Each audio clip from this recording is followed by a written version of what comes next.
Now, everybody wants to know, why do we have to have a one-world government? Why is it that they won't let us have these things that we know will cure disease? Why are they so hard on homeopathic medicine? Why this, why that, why this, why that? It's simple, folks. Once you really get into it, there is no doubt about it, there is a serious population problem. At the end of World War II, or actually during the war, they did a study to try to determine the effect of the returning soldiers from the war upon the economy. What these people who made the study projected was that there was going to be a whole bunch of babies born. They did a study again in 1957, which stated that the exponential increase of the population would ensure that the population would double between 1957 and 1990, and it did. They said that if something wasn't done, the increase in the use of insecticides, toxic chemical waste, effluent sewage, the pollution of the air, the use of fossil fuels, the use of timber, the increased need for raw materials was going to put us in a crisis, because they said that if something wasn't done to stop the growth of the population would double again 28 years from 1990, and it will. And then we will need twice as many trees, twice as many homes, twice as many cars, twice as much oil, twice as much food, twice as much everything. We will be putting twice as much sewage into the earth, twice as much pollution into the atmosphere, twice as much toxic waste material. And the study said if we don't stop this, if something isn't done, the human race will cause itself to become extinct shortly by or after the year 2000. Some people still didn't believe it. So the Club of Rome was formed secretly by Dr. Aurelio Pacheco in Rome, Italy. He got together a group of elite men and scientists, and they did another study and came up with exactly the same answers. They then commissioned a group of people in the United States at MIT. They put together a team to establish a computer model to determine what can be done to stop this, what can be done to ensure that it doesn't happen again, what can be done to ensure that the human race survives. And the answer is some of the things that I'm going to show you. All of this is in my book. It's thoroughly documented. It's going to really upset some of you, but it's true. The first indication publicly was this book written by Dr. Paul R. Ehrlich. Now, you all wonder why is Dr. Paul Ehrlich writing these books? It's because his wife, ladies and gentlemen, is a member of the Club of Rome. Next slide. This was copyrighted first in 1968. It was the first indication of the results of the secret studies. This was published by Paul Ehrlich. Next. It says here, probably accurate to say that if all the food produced in the world today were in some sense equally distributed, that everyone would have an adequate diet. Does that mean that those who claim that there is no population problem, only a problem of distribution, are correct? Absolutely not. Population pressures are a product of animals as they exist, not as they might be. If lions ate grass instead of antelopes, the plains of Africa could support many more of them before the plains would be overpopulated. Similarly, the carrying capacity of Earth for saints is considerably higher than the carrying capacity for Homo sapiens. In theory, the problem of human overpopulation could be solved by a reduction in population size or by a change towards more saintly behavior.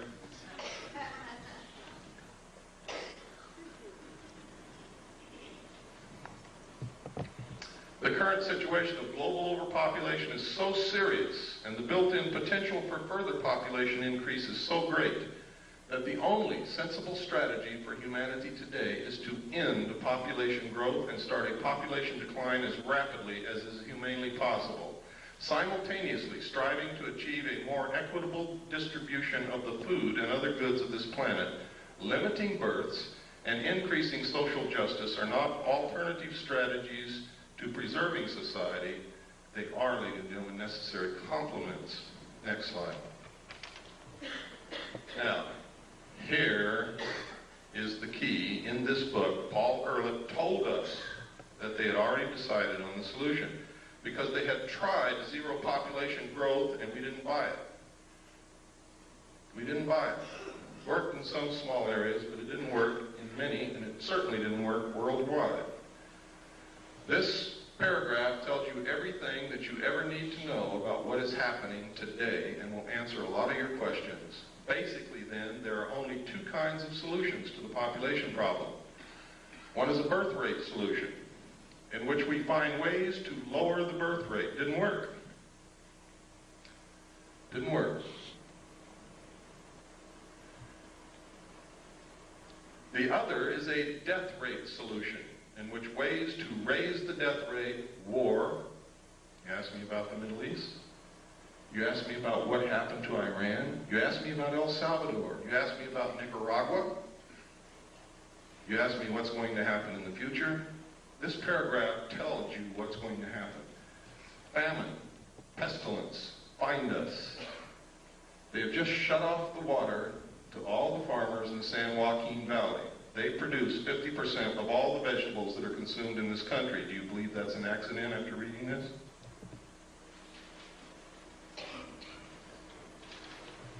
Large corporations and banks have been forcing the small farmer out of existence and buying up land which sits fallow.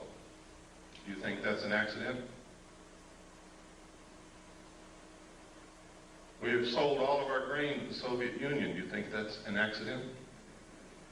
There's not 20 days supply of grain in this country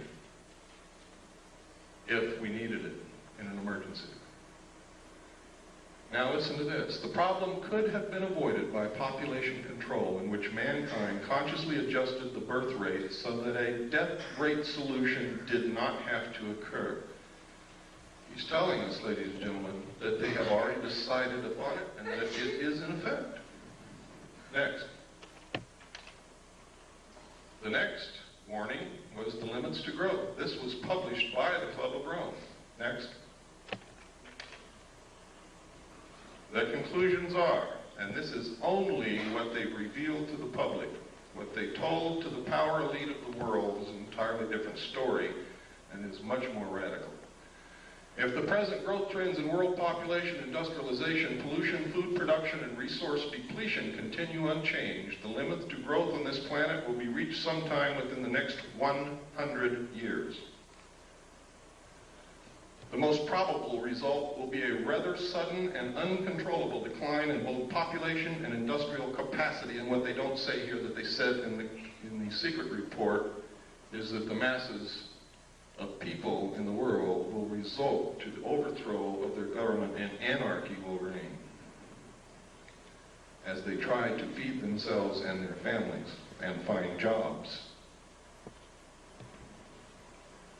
It is possible to alter these growth trends and to establish a condition of ecological and economic stability that is sustainable far into the future.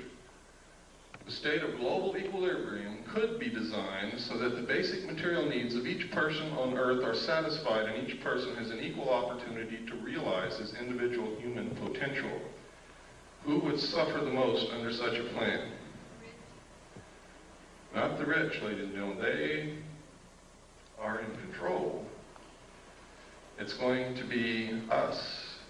Americans consume most of the raw materials in the world. 50% of the energy supply is consumed in this country.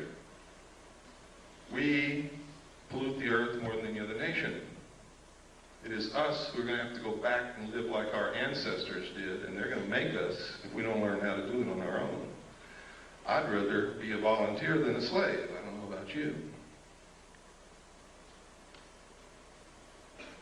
If the world's people decide to strive for the second outcome rather than the first, the sooner they begin working to attain it, the greater will be their chances of success.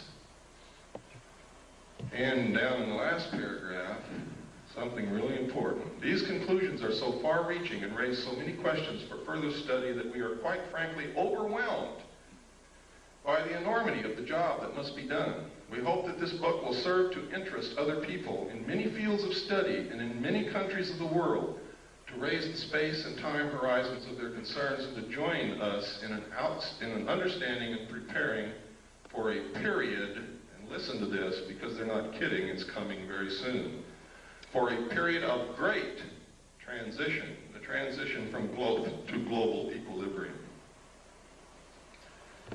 Henry Kissinger said when asked what he foresaw for the coming decade, he said, everything will be different. There will be a new world order. Many will suffer. For those who survive, the world will be better. And the last thing he said, we will have the world we have always wanted. Now, if you know anything about Henry Kissinger, he never wastes words, and he knows what's going on. Next.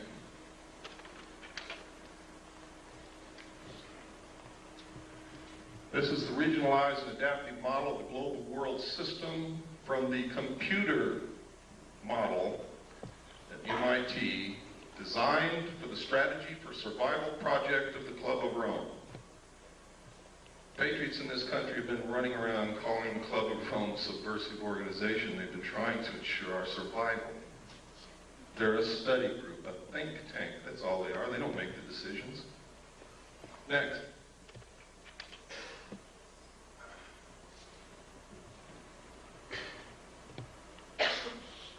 We don't have time to go through all of this, but it's in my book. That chapter is going to be the most interesting chapter that you're going to read in my book. And everything that I say in there and here is thoroughly documented. Next. And next. And next. These are the New World regions.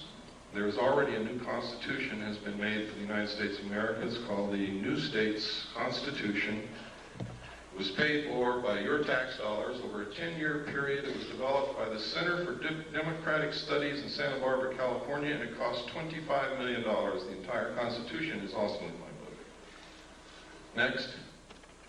You could see by there, Region 1 was the combination of the United States and Canada, and that's the real reason for the lowering of the trade restrictions between the United States and Canada. We are fixing to be merged.